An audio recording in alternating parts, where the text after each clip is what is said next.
Wabarakatuh. Innal hamdalillah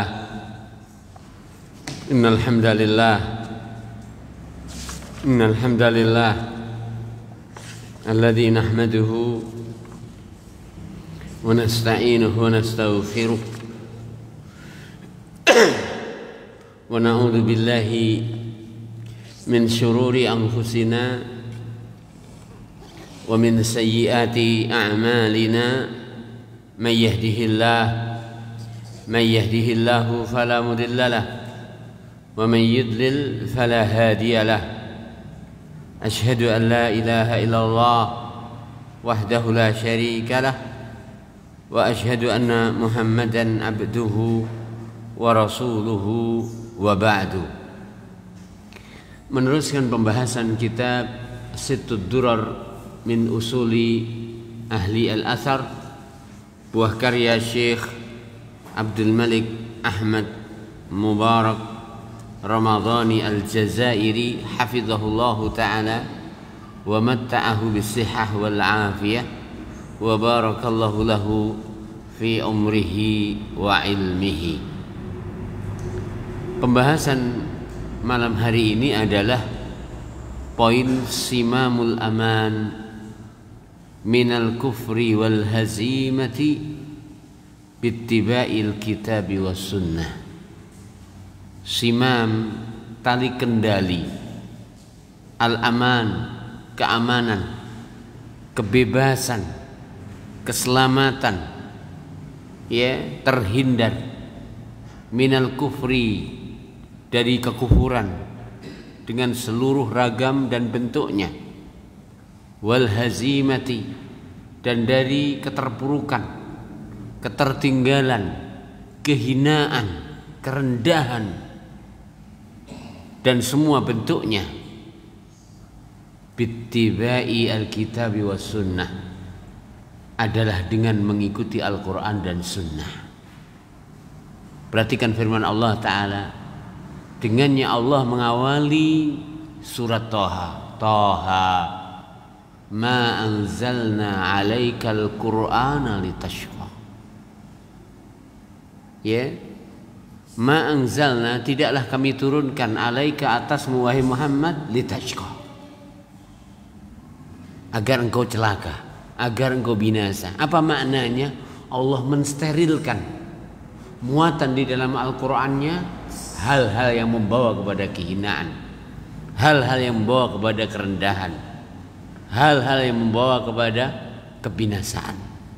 Berarti tidaklah Al-Quran kecuali membawa kepada kesuksesan, membawa kepada kehormatan, membawa kepada kemuliaan, membawa kepada kejayaan. Nah, wallahu subhanahu wa ta'ala alam. Sehingga di surat Al-Baqarah, dengannya Allah subhanahu wa ta'ala mengawali surat setelah Al-Fatihah. Allah ta'ala berfirman, Alif Lam Mim, Zalikal kitabu la raiba fih hudal lil muttaqin. Ya, Al-Quran la raiba fih, tidak ada keraguan di dalamnya. Hudan sebagai petunjuk, lil muttaqin, bagi orang-orang yang bertakwa. Dalam hal apa ia sebagai petunjuk? Ketika Allah Ta'ala menyebutkan dalam bentuk nakirah, maka tidaklah ia kecuali mencakup seluruh bimbingan, seluruh aturan, seluruh arahan. Ya, dengannya akan berjaya hamba-hambanya yang beriman. Dengannya akan berjaya hamba-hambanya yang beriman. Wallahu ta'ala a'lam. Kemudian beliau mengatakan di sini, lastu a'ni, tidaklah aku memaksudkan bihadzal fasli, dengan poin ini. Poin apa? Penjagaan dari keamanan, penjagaan dari kekufuran, penjagaan dari ketertinggalan, penjagaan dari kehinaan, ya, adalah mengikuti Al-Quran dan Sunnah. Zahirahu al-mutabadir, Jadi kata Syekh Abdul Malik, saya tidak maksudkan sekedar apa yang tersurat ya ila dhihni, kepada pikiran kita. Ketika kita baca kan paham. Mengikuti Al-Quran Sunnah terjamin akan dimuliakan oleh Allah, terjamin bebas dari kehinaan. Li'annahu, karena dia adalah sayun maklum, sesuatu yang sudah diketahui. Lil muslimin, bagi setiap pribadi muslim, ilman nadhariyan, berdasarkan disiplin ilmu mereka. Tidak ada seorang muslim pun kecuali yakin Al-Quran petunjuk hidup. Setuju? Setuju? Tidak ada seorang mukmin pun kecuali akan memahami dan meyakini firman Allah, ma anzalna alaikal qur'ana litashqa. Nah, ya demikian. Walakinnahu, akan tetapi, kalimat ini adalah aku tujukan ila ulaikal ladzina yuqanni'una atau yaqna'una yuqanni'una bida'watil kitab was sunnah. Ya, ila ulaika, kepada mereka-mereka alladzina yang lam yaqna'u, tidak merasa cukup, tidak merasa ya qanaah bida'watil kitab was sunnah, ketika berdakwah kepada Al-Quran dan sunnah. Menurut mereka, orang yang berdakwah kepada kitab dan sunnah namun belum menata ekonomi, belum berdakwah dia. Menurut mereka, orang yang berdakwah kepada kitab dan sunnah belum menduduki kursi-kursi yang empuk. Buktinya aku nunggu kursi empuk ya ta. Menurut mereka belum berdakwah. La haula wala quwata illa billah. Ya, barang siapa yang berdakwah kepada Alkitab dan sunnah namun belum memiliki kedudukan yang strategi, katanya belum berdakwah. Ya, demikian. Hina, ketika ra'au, mereka melihat ta'alluba kual kufri, ya, bergejolaknya kekuatan orang-orang kafir, wan nifaq, dan kekuatan kemunafikan, ala diyaril muslimin, ya, yang memporak-porandakan negeri kaum muslimin, yang menjajah negeri kaum muslimin, min yaumil Andalus, sejak zaman Andalusia, Spanyol. Dulu tahun keemasannya, dan bangunan-bangunan di sana masih menjadi bukti bahwa Islam telah pernah menguasainya. Dan nama-nama kota-kota di sana adalah menjadi saksi bahwa itu adalah nama yang menunjukkan bahwa Arab telah pernah menjadi yang terbaik dalam peradaban di benua tersebut, benua Eropa. Ya, demikian. Ya, sehingga mereka menguasai Andalusia, ya, wa Palestina, dan menguasai Palestina, al-faqidain, yang keduanya bukan lagi menjadi milik kaum muslimin. Ya, dan mudah-mudahan Allah Ta'ala mengembalikan kepada kaum muslimin kembali. Tapi yang satu yang harus diyakini, Palestina, Umar bin Khattab yang membukanya. Umar bin Khattab yang menerima langsung kunci Masjidil Aqsa. Dalam kisah dinyatakan wa tasallamaha biyadi, dan beliau yang menerima kunci itu. Ya. Jadi tidak akan mungkin kalau yang pertama membuka Baitul Maqdis adalah Umar bin Khattab, kemudian mereka-mereka yang dalam beragama membenci Umar bin Khattab, melaknat Umar bin Khattab, akan menjadi pembuka dan penguasa Masjidil Haram, Masjidil Aqsa. Itu tidak mungkin. Ya, saya ulang lagi, siapa yang pertama kali membuka Masjidil Aqsa? Umar bin Khattab. Bahkan beliau yang menerima kuncinya. Datang dari Madinah beliau ke Palestina untuk menerima, serah terima kunci tersebut. Ya, tidak mungkin. Saya ulang lagi, tidak mungkin akan membukanya setelah ia dikuasai oleh musuh, orang-orang Zionis, orang-orang yang mereka adalah pembenci Umar bin Khattab. Ya, atau orang-orang yang bekerja sama, bahkan memuja-puja, meninggi-tinggikan mereka-mereka yang melaknat Umar bin Khattab. Ya, dan cukuplah apa yang saya sampaikan sebuah isyarat. Ya. Nah, ya, demikian. Kita teruskan. Ila yaumil Bosna, sampai Bosna wal Hersik, Bosnia Herzegovina, karena ditulisnya buku ini adalah setelah kejadian Bosnia Herzegovina tahun 1991-an. Ya, demikian. Al-Jarihain wal Hersik dan Serbia, ya, dan Bosnia Herzegovina adalah dua negeri tersebut. Al-Jarihatain yang terluka.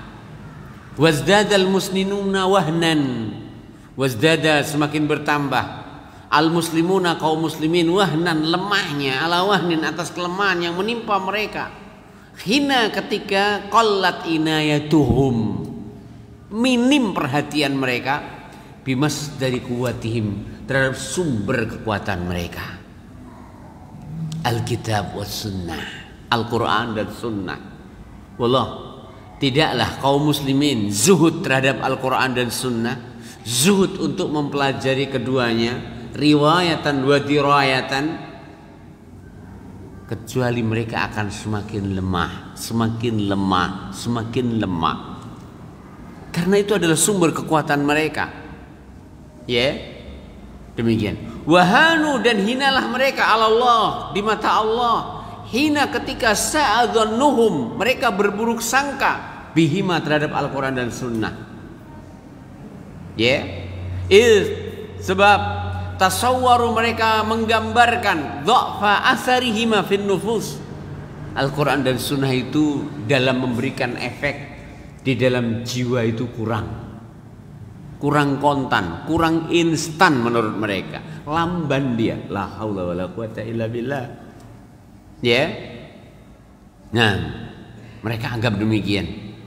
Wa anna da'watal masjid, dan bahwasanya berdakwah di masjid-masjid qasiratun, ya, tidak mampu an ba'thil ummah, untuk membangkitkan umat, illa bibut'in, kecuali dengan lamban.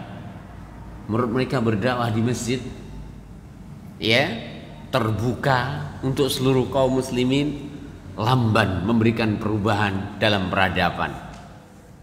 Ya, la yukafi'u, tidak akan mampu mengimbangi an-nasyata ar-rahiba, ya, gerak yang begitu, ya, menakutkan, wa tanawwu al-wasail, dan bervariasinya sarana dan prasarana, allati yaqumu bihi asy-syuyu'iyun, ya, yang ditebarkan oleh orang-orang Zionis wal Yahud, dan orang-orang Yahudi, wan Nasara, dan orang-orang Nasrani. Jadi kita ulang lagi, bab yang disampaikan beliau apa itu? Tali kendali, keamanan dari kekufuran, dari kehinaan, tidak lain kecuali kepada berpegang kepada Al-Quran dan Sunnah. Beliau maksudkan adalah kepada orang-orang yang berdakwah dalam dakwahnya dengan metode bergerakan.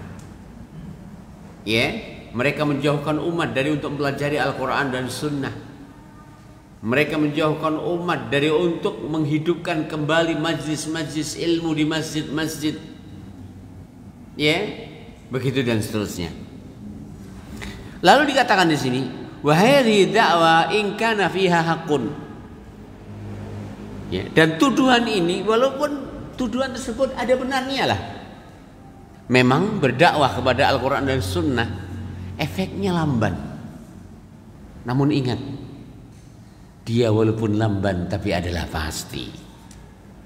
Ya, in kanat fiha haqqun fayakfi ashabuha isman, tapi cukuplah seorang itu berdosa, ansarahu wujuhan nasi, ya, apabila mereka menghalangi wujuhan nasi, langkahnya atau arahnya para pemuda, anil uquf, dari untuk konsentrasi alal wahyaini, Al-Quran dan Sunnah, hifdzon, dengan menghafalnya, wa ta'alluman dan mempelajarinya, wa ta'liman dan mengajarkannya.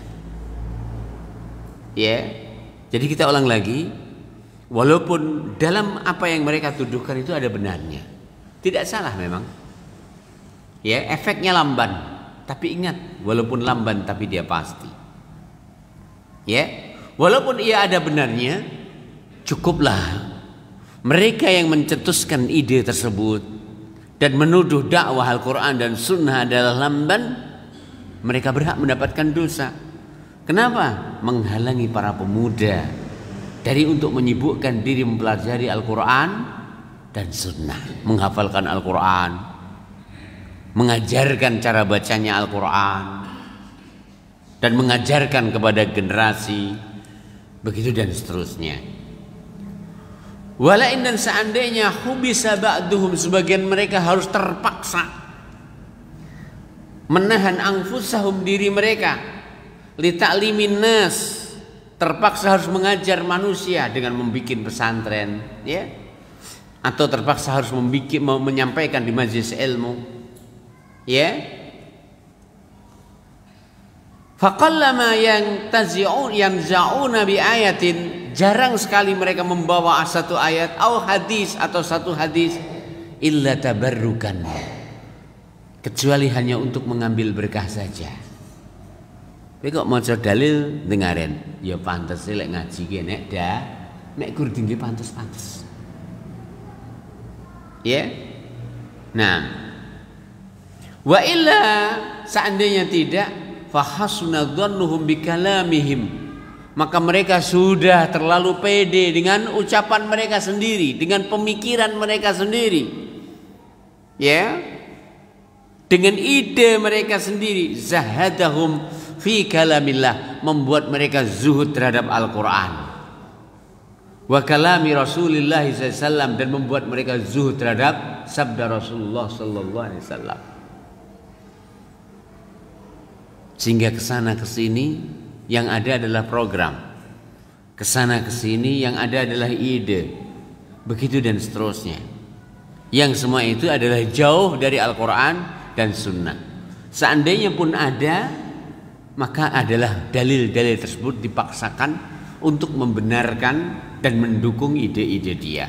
Wal iyadu billah. Wa wallahi, demi Allah, kata Syekh, summa wallah, kemudian demi Allah, summa wallah, kemudian demi Allah, sampai 3 kali beliau bersumpah. Inna ahadahum, sungguh sebagian dari mereka, la yajidu fi unshudatin, niscaya mereka di dalam nasyid mereka, minal khusyu'i, dari kekhusyuan, ma yafkiduhu min kalami rabbil arbab, yang kekhusyuan itu mereka tidak rasakan ketika mereka mendengar Al-Quran. Wallahi ini sudah pernah kita rasakan, ya. Pokoknya anasyid dan seterusnya, ada nasyid baru dimasukkan, dihafal, kalau perlu bikin tim dan seterusnya. Ya, kalau perlu ada kontes nasyid dan seterusnya. Kemudian ada kemajuan ditambahi dengan musik yang dahulunya awalnya rebana. Kemudian ada kemajuan lagi dengan berbagai variasi musik. Ada musik jazznya, ada musik rocknya, begitu dan seterusnya. Dan hal tersebut bagi mereka yang berpengalaman di dalamnya memahami semua itu dan menyadari. Ya, walau kana at-tayru lakanat mahsurah kulla awwab, seandainya ada burung-burung di sana, ini saya akan tergiring kepada Al-Quran, namun mereka tidak tergiring kepada Al-Quran, namun lebih fokus kepada nasyid, lebih tumakninah kepada nasyid. Aina humul ladzina yu'allimuna al-Quran bi tafsirihi al-athari. Syekh kembali bertanya, dan perlunya kita menghidupkan pembahasan tafsir al-athari. Apa makna tafsir al-athari? Tafsir dengan menafsirkan masing-masing ayatnya adalah dengan penafsiran sesuai dengan athar, sesuai dengan Al-Quran, tafsirkan Al-Quran, Al-Quran tafsirkan dengan sunnah, Al-Quran tafsirkan dengan perkataan para sahabat. Itulah yang disebutkan dengan tafsir athari. Ya, yang ada adalah masing-masing megang Al-Quran menafsirkan sesuai dengan pemikiran masing-masing. Waliyadzubillah. Ainahumul ladzina ahyu tariqata as-salaf. Mana mereka yang menghidupkan metode salaf fi tasmi'il hadis nabawi, dalam memperdengarkan hadis nabawi. Majlis hadis adalah merupakan semulia-mulianya majlis. Nah, wa taqlil, dan mempersedikit min kalamil basyari, dari perkataan manusia. Khususnya adalah hadis-hadis Rasulullah SAW yang al-wadihat, jelas, sehingga tidak perlu ditambahi dan dibumbui. Begitu dan seterusnya. Ala ta'lamun, tidaklah kalian tahu annal kufar, bahwasanya orang kafir. Di sini baru saya masuki pembahasan. Maksud daripada tujuan poin pembahasan ini adalah ingin mengingatkan kepada mereka yang tidak puas dengan dakwah Al-Quran dan Sunnah, puasa dengan dakwah Al-Quran dan Sunnah, dan akan dijelaskan tentang jaminan-jaminan Allah Subhanahu wa taala dalam Al-Qur'annya, yang tentunya kita tidak perlu untuk percaya kecuali kepada Al-Quran dan Sunnah. Dan tentunya kita tidak boleh sanksi terhadap apa yang disebutkan dalam Al-Quran dan Sunnah. Bahwa berpegang teguh dengan Al-Quran dan Sunnah adalah jaminan dari semua keterpurukan, semua kehinaan, semua musibah, semua petaka dan seterusnya. Dikatakan di sini, ala ta'lamun, tidaklah kalian tahu, annal kufar, bahwasanya orang-orang kafir, siapapun orang kafir, la yaqdiruna alaikum, mereka tidak akan mampu menguasai kalian, ma dumtum tatlunal wahyain, selagi kalian masih membaca dua wahyu. Nah, kita ulang lagi. Tahukah kalian bahwa siapapun dari kalangan orang kafir gak akan mampu menguasai kalian, menghinakan kalian, mencelakakan kalian, merugikan kalian, menghinakan kalian, selagi kalian berpegang teguh dengan Al-Quran dan Sunnah.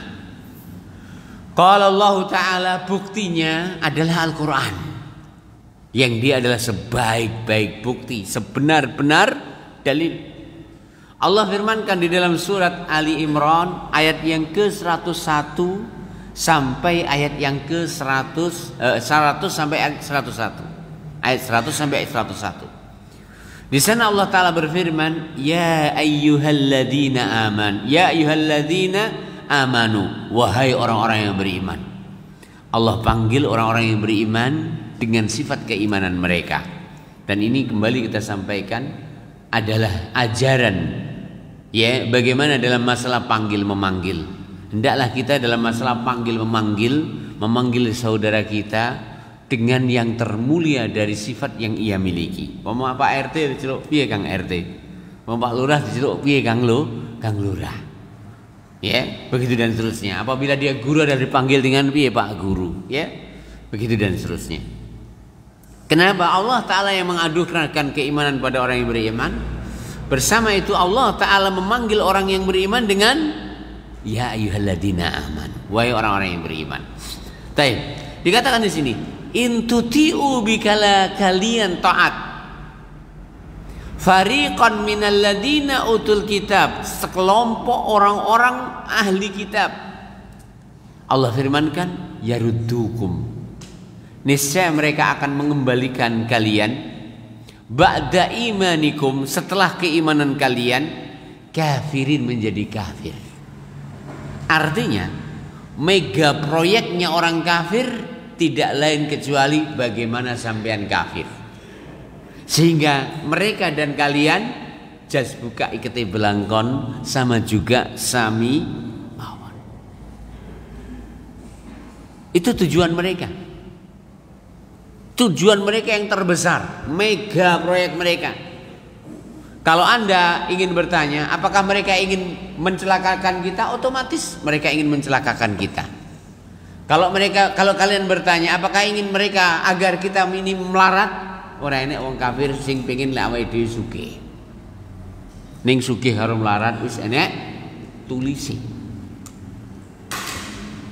Iya toh? Sugih karo melarat wis enek tulisi.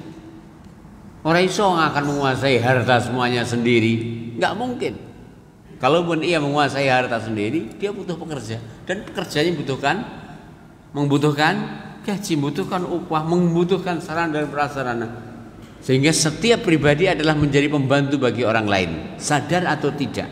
Sing sugih pembantu bagi yang melarat, sing melarat pembantu bagi yang sugih, sing juragan tidak ada juragan dalam hidup ini. Ya, sing produsen dikejar oleh konsumennya. Ya, nah, ya, begitu dan seterusnya. Kita teruskan. Jadi ulang lagi, ayat ini Allah Ta'ala firmankan, perhatikan, wahai orang-orang yang beriman, bila kalian mengikuti orang ahli kitab, niscaya mereka akan mengembalikan kalian menjadi murtad setelah iman kalian. Wa kaifa takfurun, bagaimana mungkin kalian akan kafir? Ya, Allah Ta'ala menyebutkan kemustahilan. Namun dengan syaratnya, kemustahilan itu harus ada. Wa kaifa takfurun, bagaimana kalian akan menjadi kafir? Wa antum tutla alaikum ayatullah, sementara ayat-ayat Allah dibacakan atas kalian. Wa fikum rasuluh, dan di tengah-tengah kalian ada Rasulullah sallallahu alaihi wasallam. Ya, Allah menyapa para sahabatnya. Wahai para sahabat Rasulullah, nggak mungkin kalian kafir. Kenapa nggak mungkin kalian kafir? Satu, ayat-ayat Al-Quran diturunkan atas Rasulullah Sallallahu Alaihi Wasallam siang dan malam. Dan Rasulullah SAW di tengah-tengah kalian membacakan ayat-ayat tersebut. Mungkinkah kalian kafir? Tidak mungkin. Karena Al-Quran adalah kebenaran. Pasti akan mencari tempat di dalam hati sanubari mereka yang berhak untuk mendapatkan petunjuk. Dan ketika sudah mendapatkan tempat ini tidak mungkin terkotori.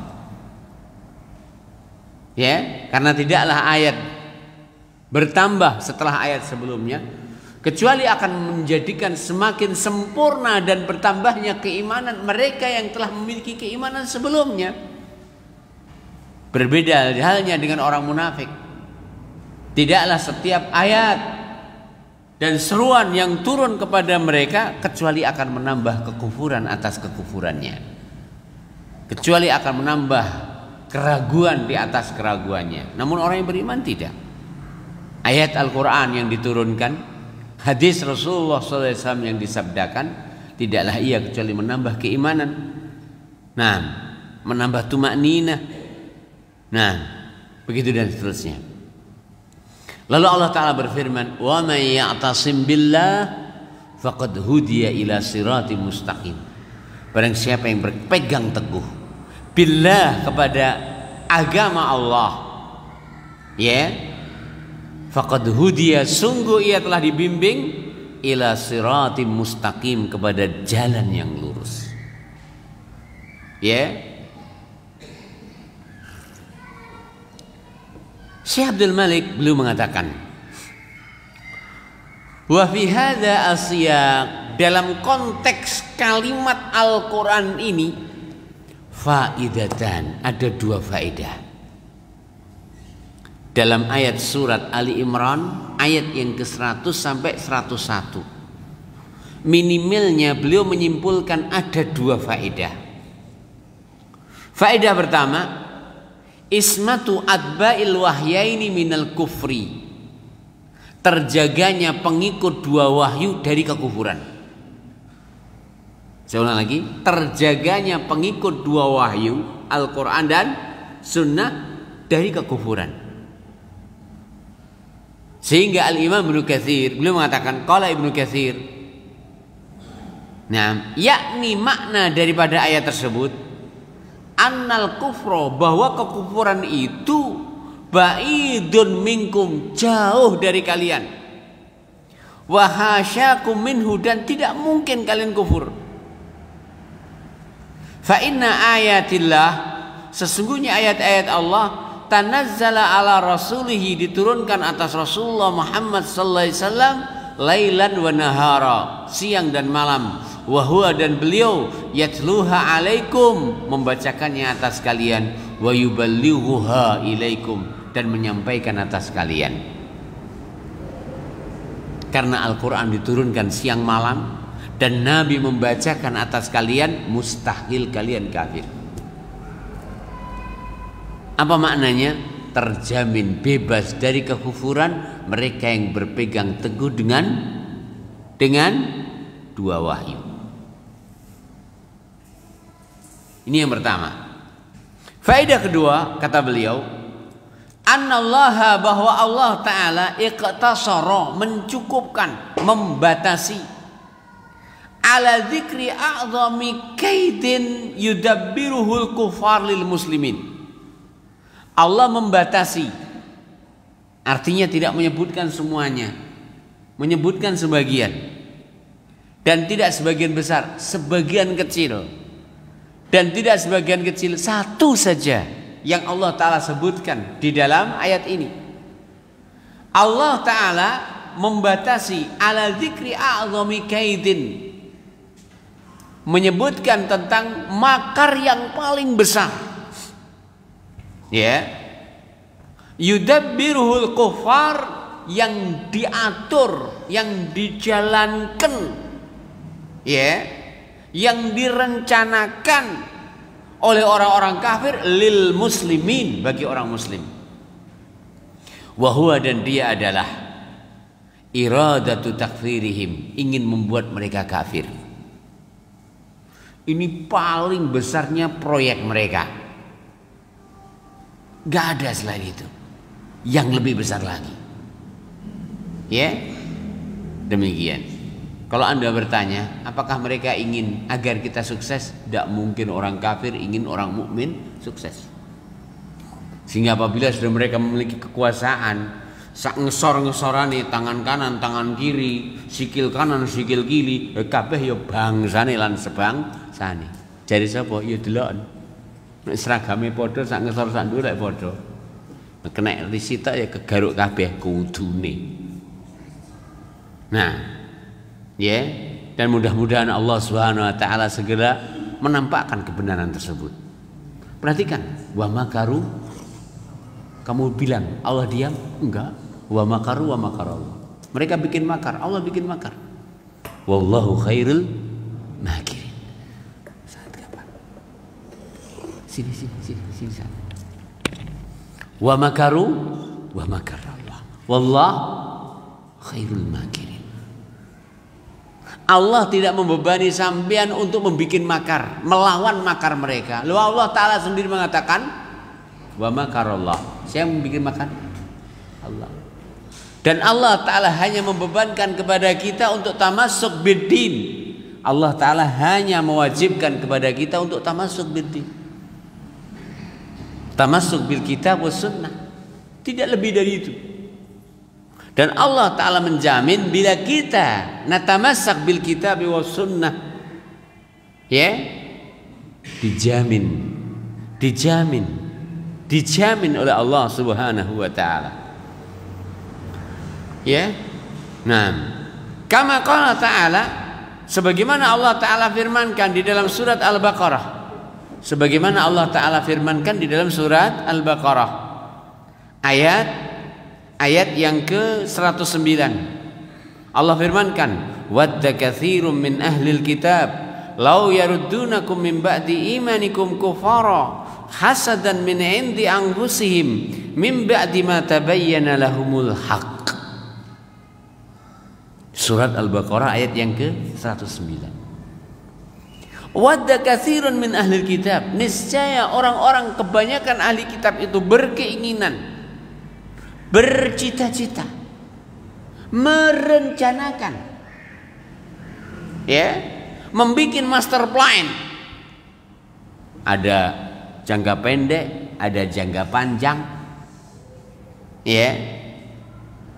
Lau yaruddunakum, seandainya mereka mengeluarkan kalian, mengembalikan kalian, memurtadkan kalian, ba'da imanikum, setelah iman kalian, kufara, menjadi kafir,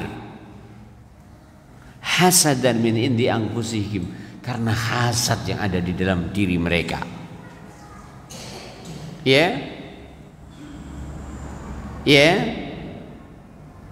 Min ba'di ma tabayyana lahumul haq, setelah jelasnya, terangnya al-haq, bahwa Muhammad adalah utusan Allah, bahwa beliau adalah kabar gembira yang disampaikan oleh Nabiullah Isa alaihi salam, bahwa siapapun tidak akan sah imannya kecuali iman kepada Allah, tidak akan sah imannya kepada Allah kecuali harus beriman kepada seluruh utusan Allah, tidak akan sah imannya kepada seluruh utusan Allah kecuali beriman kepada Rasulullah Muhammad sallallahu alaihi wasallam.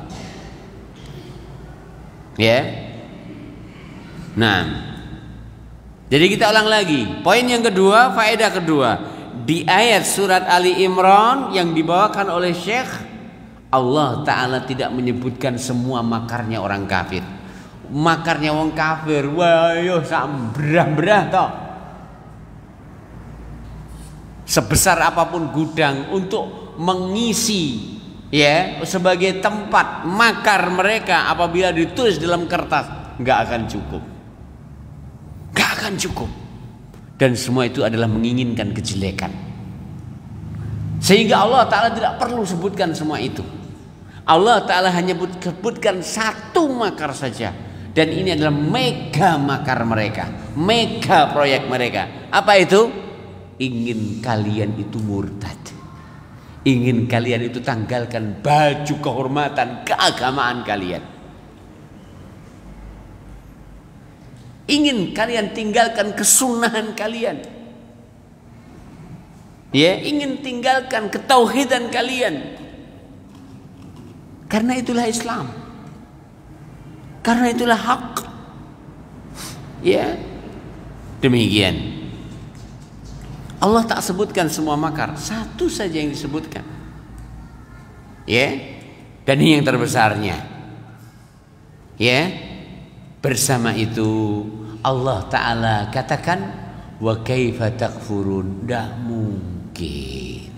Bagaimana kalian akan kafir sementara kalian dibacakan ayat-ayat Al-Quran siang dan malam, dibimbing oleh Rasul. Ya, demikian. Apalagi kok makar-makar yang kelasnya cek. Kelasnya apa? Kelasnya apa? Mereka menghalang-halangi ben zaman orang mangan. Ya pangkah mangan toh. Allah Ta'ala menciptakan mulut, Allah Ta'ala menciptakan gilingan yang fungsinya di dalam perut setiap manusia, dan Allah Ta'ala menyiapkan jalan keluar, jalan polusinya dan seterusnya, ampasnya. Kalau seorang produsen membuat sebuah alat lalu tidak ada yang digiling, kira-kira produsen alat tersebut dikatakan bijak atau tidak? Dikatakan bijak apa tidak? Tidak. Kenapa? Saman gue alat gilingan tapi gak enak sing digiling, sehingga alatnya pengangguran. Allah Ta'ala siapkan mulai dari alat cacahnya. Gigi kita kan alat cacah ya. Mulai dari enzim pelumasnya. Loh, kita ini ketika ngunyah apapun itu otomat. Nggak usah dadak tok semprot nih, tok kok kompak nih biar nyampur kok, otomat. Kemudian di dalam sudah diatur dengan keasaman yang sedemikian rupa. Keasaman apabila lebih maka menjadi asam lambung, begitu dan seterusnya. Ya. Dan melalui jalur-jalur pipa-pipa yang begitu luar biasa yang dikenal dengan usus 12 jari, bahkan ada usus buntunya, begitu dan seterusnya. Ya. Kemudian dubur pun juga dengan stel begitu luar biasa. Di bagian pangkal, duduk bagian atas itu posisinya seperti posisi ain, agar dia tidak mudah begitu saja berojol tanpa kontrol. Subhanallah. Lalu tidak ada yang digiling. Tidak mungkin mereka akan menghalangi sesuap nasi yang akan masuk ke dalam mulut kita, sehingga ojo wedi melarat, ojo wedi luwe. Kalau Allah Ta'ala menjamin kalian tidak akan kafir, walaupun tujuan mereka, mega proyek mereka adalah menjadikan kalian kafir, maka tentunya kita tidak boleh untuk takut dan was-was terhadap makar-makar mereka yang kelasnya ecek. Sehingga banggalah seorang muslim dengan apa yang Allah Ta'ala turunkan, banggalah seorang muslim dengan apa yang Nabi SAW terangkan dan jabarkan dalam sunnahnya. Ugmono, dua tinggalan Nabi tersebut, pegang teguhlah ia, ajarkan, amalkan, semarakkan, masyarakatkan, viralkan, sehingga tidak ada seorang mukmin muslim pun kecuali Al-Quran dan Sunnah sebagai pedomannya. Wallah, bila ini yang terjadi, bila ini terjadi, maka kemuliaan itu akan diberikan kepada kaum mukminin. Penguasa itu akan diberikan kepada kaum mukminin. Wallahu ta'ala alam. Ya, Anda jangan bertanya sampai kapan. Jawabannya adalah sampai kapan. Karena Allah Ta'ala tidak menuntut kita untuk menjadikan hasil di tangan kita, tapi Allah Ta'ala menuntut kita untuk melaksanakan perintahnya. Dan Allah Ta'ala yang menjamin memberikan hasilnya. Wallahu ta'ala a'lam. Kita teruskan. Dikatakan di sini, faka'anna Allah, seakan-akan di ayat tersebut surat Ali Imran ayat 100 dan 101, faka'anna Allah, seakan-akan di ayat tersebut Allah yaqulu berfirman, mahma kana makruhum al-kibar, walaupun makar mereka adalah makar terbesarnya, alladzi tazulu minhul jibal, yang nyun sewu makarnya orang kafir, gunung pun bisa hilang lenyap. Ndak percaya budal neng Pripot Tembagapura, dulu gunung sekarang menjadi apa? Danau yang dalam. Ya, demikian. Qala Allah Ta'ala, Allah berfirman tentang makarnya orang kafir dan kekuatan makar mereka yang patut untuk dipertimbangkan. Karenanya Allah Subhanahu wa Ta'ala sudah memberikan solusi. Allah Ta'ala sebutkan bahaya, tidak mungkin Allah Ta'ala sebutkan tanpa sebutkan solusi. Allah firmankan, wa in kana makruhum litazula minhul jibal, walaupun makar mereka mampu meluluh lantakkan gunung. Fa inna imanakum, bahwa iman kalian la yazulu, tidak akan hilang. Ma aqamtum, selagi kalian melaksanakan ala tilawatil wahyi, pembacaan terhadap wahyu, kitaban wa sunnatan, Al-Quran dan sunnah, iman kalian akan tetap eksis selagi kalian mempelajari Al-Quran dan sunnah. Nah, wallahu ta'ala alam. Apalagi kita ulang lagi, makar-makar mereka yang tidak bernilai. Sehingga ingat, tidak ada solusi dengannya seorang muslim akan mendapatkan kemuliaan di dunia sebelum di akhirat. Di akhirat, kecuali dengan kembali kepada Al-Quran dan Sunnah. Lalu dikatakan di sini, mungkin ada orang mengatakan, masa begitu mudahnya? Quran Sunnah selesai, semua urusan selesai. Dikatakan di sini, walaisa hadza ghariban, ini tidak aneh.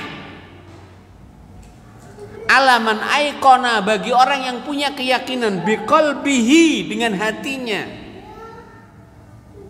annallaha, bahwa Allah Ta'ala ja'ala ma'inal hayah, Allah Ta'ala menjadikan sumber kehidupan itu adalah fil wahyaini, pada dua wahyu.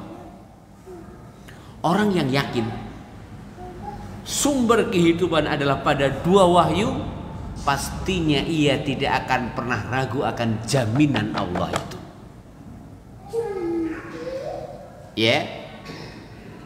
Kita ulang lagi, orang yang yakin bahwa Al-Quran dan Sunnah adalah sumber kehidupan, tentunya ia tidak akan ragu tentang jaminan Allah. Ya. Seperti yang Allah Ta'ala firmankan, ya ayyuhalladzina amanu istajibu lillahi walir rasuli idza da'akum lima yuhyikum. Surat Al-Anfal ayat yang ke-24. Surat apa? Al-Anfal ayat yang keberapa? 24. Ya ayyuhalladzina amanu, orang-orang yang beriman, istajibu, penuhilah, lillahi Allah, walir rasul, penuhilah rasul, idza da'akum, ketika keduanya menyeru kalian, lima yuhyikum, terhadap apa yang membawa kehidupan kalian. Ayat ini jelas bahwa dua wahyu, Al-Quran dan Sunnah, adalah sumber kehidupan. Kehidupan hati, kehidupan raga, kehidupan hati, bahkan kehidupan raga. Sempurna kehidupan hati dengan iman kepada Al-Quran dan Sunnah. Sempurna kehidupan raga dengan seluruh kebutuhannya harus mengikuti aturan Al-Quran dan Sunnah. Kenapa Allah Ta'ala berfirman lima yuhyikum? Allah tidak mengatakan lima yuhyi imanakum, tidak. Allah Ta'ala tak katakan lima yukammilu dinakum, tidak. Tapi lima yuhyikum, kepada apa yang membuat hidupnya kalian, agar mencakup semua bentuk kehidupan, termasuk kemuliaan, termasuk kejayaan, termasuk kekuasaan. Tidak ada kecuali harus kembali kepada Al-Quran dan Sunnah. Ya. Wa a'dhamul hayatain, dan kehidupan yang paling besar, yang paling agung, yang paling bernilai adalah hayatul qalbi, kehidupan hati. Wa ahyan nas, kalau dikatakan kehidupan yang paling sempurna adalah kehidupan hati, karena apabila hati tak hidup, maka raga hanya akan menjadi kuburan bagi hati tersebut. Sebelum setelah itu akan dikubur di pekuburannya. Saya ulang lagi. Apabila hati tidak hidup, maka raga hanya akan menjadi kuburan bagi hati tersebut. Setelah sebelumnya ia pasti akan dikuburkan di kuburannya. Gak ada nilainya sebuah raga ketika hati telah mati. Lalu dikatakan di sini, wa a'dhamul hayatain, dan kehidupan yang paling bernilai, bermakna, ya, hayatul qalbi adalah kehidupan hati. Wa ahyan nas, dan manusia yang paling hidup, atba'uhum lil wahyi, adalah orang yang paling mengikuti wahyu.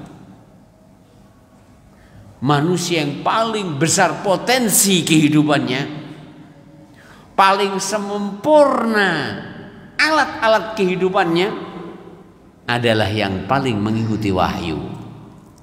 Dan yang paling sempurna merasakan nikmatnya kehidupan adalah para pengikut wahyu.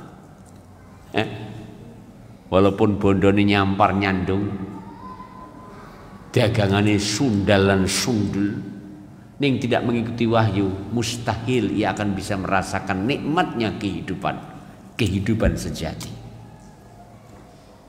Ya, demikian. Wahua, dan dia siapa? Yang paling hidup. Siapa dia? Yang paling mengikuti dua wahyu. Karena sumber kehidupan adalah wahyu. Amanuhum, yang paling terjamin selamat, minad dhalal, dari kesesatan. Baik sesat dalam masalah dunia, demikian juga sesat dalam masalah agama. Karena Al-Quran adalah seperti yang difirmankan oleh Allah, Tadi saya sampaikan, ma anzalna 'alaikal qur'ana litashqa. Allah Ta'ala tidak turunkan Al-Quran agar kau cilaka, tapi Allah Ta'ala turunkan kepadamu Al-Quran agar hilang semua kecelakaan itu dan sempurna bagimu kemuliaan, kebahagiaan, kesuksesan, kemenangan, begitu dan seterusnya. Lalu dikatakan di sini, wa bihadza yadikku fahmuka, dengan apabila kau memahami semua ini. Apa itu? Pertama, sumber kehidupan adalah wahyu. Kita lagi, sumber kehidupan adalah wahyu. Kehidupan yang paling berarti adalah hidupnya hati. Orang yang paling hidup hatinya adalah pengikut wahyu. Karena mereka adalah orang yang paling terjamin bebas dan steril dari kesesatan. Apabila ini sudah bisa dipahami, maka akan mudah kita memahami sabda Rasulullah. Apa sabda Rasulullah? Taraktu fikum syai'ain. Kutinggalkan untuk kalian dua perkara. Lan tadillu ba'dahuma, kalian tidak akan tersesat selamanya. Setelah adanya dua yang kutinggalkan, kalian tidak akan tersesat. Tapi kapan kalian tidak akan tersesat? Ketika apa yang ditinggalkan oleh Rasulullah SAW tersebut kita jadikan sebagai pedoman dalam hidup, pedoman dalam melangkah, mulai dari bangun tidur sehingga kita berangkat tidur kembali, mulai dari bangun tidur sehingga kita tidur kembali, mulai dari kita bangun tidur setelah sampai kita tidur kembali, mulai dari masing-masing pribadi sehingga masyarakat. Perhatikan sabda Rasulullah, taraktu fikum, kutinggalkan untuk kalian syai'aini, dua hal, lan tadillu ba'dahuma, kalian tidak akan tersesat setelah dua petunjuk tersebut. Tidak akan tersesat dalam masalah ekonomi, tidak akan tersesat dalam masalah sosial dan budaya, tidak akan tersesat dalam masalah peradaban, tidak akan tersesat dalam masalah kemasyarakatan, tidak akan tersesat dalam masalah kenegaraan. Bahkan Yun Sewu, sebuah kitab yang kami pelajari di Islamic University Madinah, yaitu Ahkam Sultaniyah, ini dipelajari di seluruh universitas internasional di dunia, bahkan pun di Amerika, karya Imam Al-Mawardi. Ahkam Sultaniyah yang membahas tentang hubungan bilateral antara beberapa negara dan antara pemimpin dan rakyat. Sempurna tuntunan Rasulullah SAW. Dan itu dipelajari dan dijadikan sebagai mata kuliah yang harus diambil dan dijadikan sebagai rujukan, karena tidak didapatkan warisan leluhur, kita katakan leluhur, ya, yang lebih mendahului atau lebih tua daripada kitab tersebut dan lebih sempurna daripada kitab tersebut. Wallahu ta'ala alam. Ya, apa keduanya? Kitab Allah, Al-Quran, wa sunnati, dan sunnahku. Ya, wala yatafarraqa, dan keduanya tidak akan berpisah, hatta yarida alayyal haudha, sehingga keduanya datang kepadaku di telaga. Karena masing-masing akan dipersaksikan apakah benar apa yang kita amalkan sesuai dengan kitab dan sunnah atau tidak. Sehingga ada pernyataan para ulama yang sangat indah dalam sebuah syair, kullun yadda'i waslan bilaila wa laila la tukirru lahum bidzaka. Semua mengaku ada hubungan dengan si Laila, namun Laila tidak mengakui itu. Semua ngaku ada hubungan dengan Al-Quran dan Sunnah, tapi apakah benar Al-Quran dan Sunnah yang mereka amalkan dan ajarkan dan mereka pegang teguh? Wallahu ta'ala. Kita teruskan. Lalu perhatikan bagaimana para sahabat ketika memahami sabda Rasulullah SAW dan dalamnya para sahabat, ya, dalam memahami ayat tersebut, dalam memahami hadis tersebut. Qala Abu Bakar radhiyallahu ta'ala mengatakan, lastu tarikan, aku tidak mungkin meninggalkan syai'an sesuatu karena Rasulullah SAW yang Rasulullah ya'malu bihi, beliau amalkan, illa amiltu bi, kecuali aku akan amalkan. Kata Abu Bakar, saya tidak pernah meninggalkan sesuatu yang diamalkan Rasulullah kecuali saya amalkan. Ya, harga mati derek Kanjeng Nabi. Loh, niku lho Abu Bakar.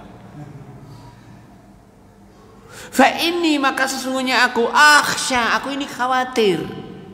In taraktu syai'an, bila aku meninggalkan sesuatu min amri, dari perkaranya Rasulullah, an azigha, saya akan menyimpang.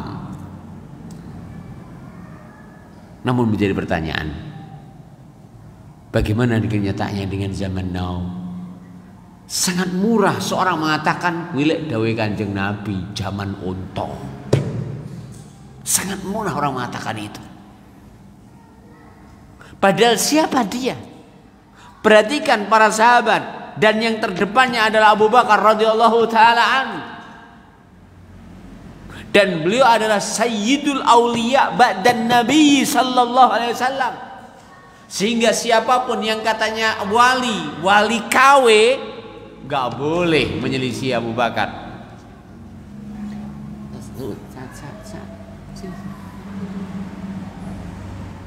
Abu Bakar sayyidul auliya ba'dan Nabi sallallahu alaihi wasallam.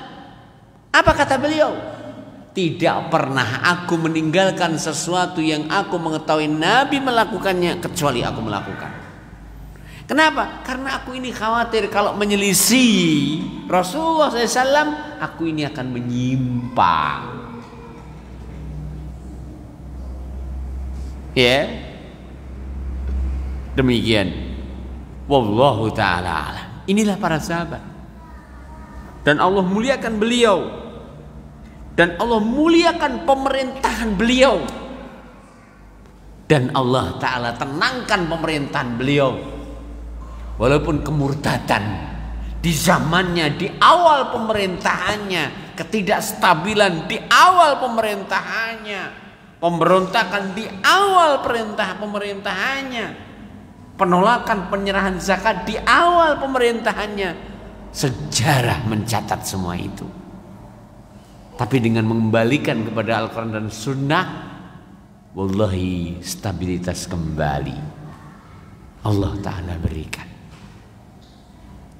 Ya, lalu dikatakan di sini, fahada siddiqul ummah, maka siddiqnya ummah ini, yang terjujurnya umat ini, yakhsha ala nafsihi al-inhirafa, beliau khawatir kalau dirinya tergelincir, anis siratil mustaqim, dari jalan yang lurus, fi syai'in min hadyin Nabi sallallahu alaihi wasallam, di dalam petunjuk Rasulullah SAW.